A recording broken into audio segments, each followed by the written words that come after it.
Eh bien bonjour, bienvenue dans cette nouvelle vidéo. Dans cette vidéo, je vais vous montrer un peu ce que deviennent mes Camponotus vagus.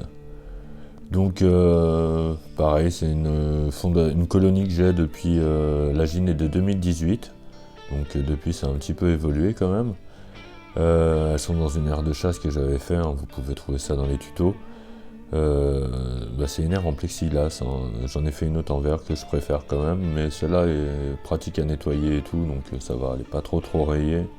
Voilà, donc dedans j'ai mis deux caillasses, deux cailloux, j'en ai même rajouté un troisième depuis, et c'est histoire de faire une petite déco, mais bon, je me prends pas trop la tête avec elles parce qu'elles sont sales, alors là je leur apprends à... J'essaye de faire en sorte qu'elles mettent leur dépotoir dans cette petite... gamelle, ça marche avec les barbaricus, j'essaye avec eux, mais en général ça marche pas trop. Alors en ce moment leur délire c'est, il y en a une ou deux qui s'amusent à arracher tout les petits poils de la corde là qui sert d'abreuvoir. Donc elles m'en mettent un peu partout, je le laisse dedans pour voir ce qu'elles veulent en faire, hein. Peut-être qu'elles vont s'amuser à faire des boules ou boucher l'entrée du nid, je sais pas, pour l'instant je leur laisse un petit peu. C'est dans tous les sens, de temps en temps on en voit qui font des petites boulettes, c'est pour ça que je leur laisse. Donc là j'aurais mis un petit bâton parce qu'en général j'aime bien les voir se promener en haut, en bas. Ça leur ajoute de la surface d'exploration.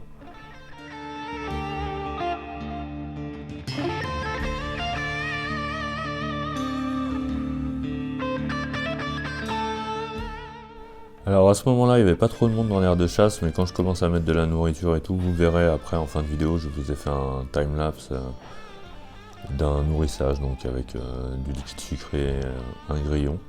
Alors là, bon, on va suivre cette ouvrière là qui va nous emmener au nid. Je crois qu'elle va s'arrêter taper, la discute un peu, donc on va continuer notre chemin parce que sinon on n'est pas arrivé. Allez, là on va faire un petit tour dans le nid. Donc, alors c'est un nid qui est un peu trop grand pour elle. Donc de toute façon, qu'il soit trop grand ou pas assez grand, elles sont crado, donc elles en mettent partout. Alors je pense que vu... Là, elles sont sorties de diapose début mars.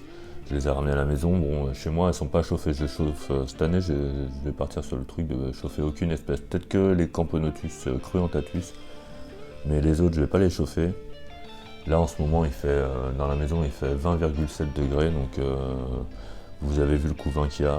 Je pense que j'aurais pas besoin de les chauffer. Donc, le couvain sera peut-être un peu plus long que si c'était chauffé, mais bon, l'année dernière j'avais mis un chauffage au point, mais il y avait beaucoup plus de pertes qu'autre chose, donc je me dis que ne pas les chauffer, ça va revenir au même.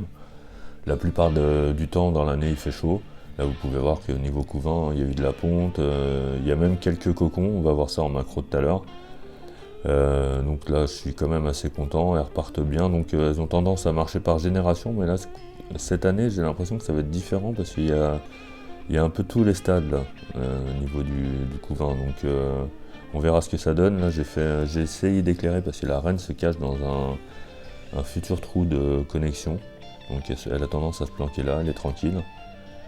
Voilà, donc là il y a encore un peu de couvain, on va aller voir tout ça en macro. Donc vous avez vu, il y a un petit peu de la crasse dans le bas de la guitare, voilà, mais encore c'est étonnant, elles auraient pu faire pire, hein. Bon, allez, on va se rapprocher un petit peu. Donc là on s'est bien rapproché du couvain, on va beaucoup mieux voir ça. Donc là il y a pas mal de larves. Les ouvrières qui passent leur temps à vérifier tout ça, à les alimenter, elles leur ramènent un peu de bouffe. Il y a un moment, je sais pas à quel endroit on va voir, mais on voit une petite patte de grillon donc, en plein dans le couvain. Là il y a un petit peu de cocon, il y a un cocon là vous voyez. Donc puis c'est impressionnant la force que ça a là. Cette ouvrière elle a décidé de... Je pense que c'est le flash du téléphone qui la dérange, donc elle doit se dire que le couvain va pas aimer. Bon, le flash de téléphone ça fait rien au couvain, hein, mais par contre peut-être qu'elle confond ça avec des rayons de soleil, donc voilà, c'est pour ça qu'elle les écarte. Mais impressionnant la force que ça, hein. Elle a tiré un sacré paquet de couvain d'un coup là, balèze.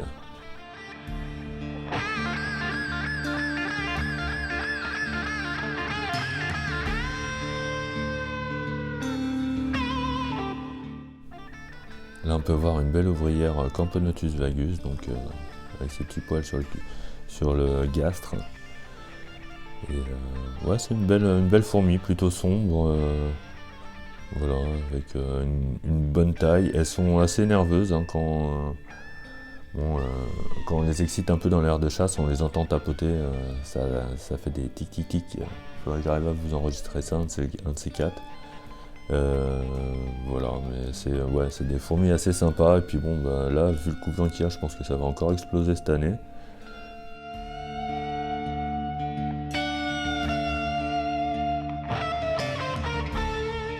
Et c'est parti pour un petit time-lapse là. Donc je leur ai mis une petite gelée sucrée là.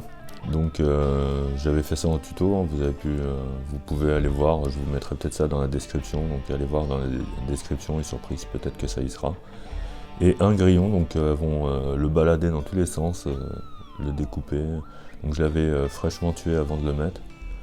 Lui n'est pas passé au congélateur, hein, mais si vous avez des petites fondations et tout, c'est mieux de les passer au moins 72 heures au congélateur, ça évite les acariens et tout. Moi, ça m'arrive de leur donner vivant et tout, maintenant il n'y a plus trop de problème pour ça, quoi, parce que les insectes disparaissent rapidement. Je leur en donne pas trop souvent non plus, des grillons, je vais en donner une fois ou deux par semaine, ou des verres de farine, des trucs comme ça, mais je les gaffe pas de protéines non plus. C'est pour ça que nous aussi, en plus du chauffage, que les colonies explosent pas, mais moi je suis plutôt pour la durée, donc vous voyez, c'est les colonies de 2018, 2019, donc ça va, ça vit bien. Hein.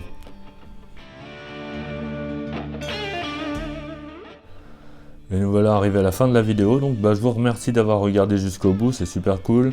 N'hésitez pas à venir en commentaire discuter, hein, je réponds à tous les commentaires, sauf si vous êtes relou, mais non, la plupart du temps il n'y a pas de relou. Je vous remercie donc de vous abonner et de liker et la petite cloche parce que ça sort quand ça veut. Allez, ciao!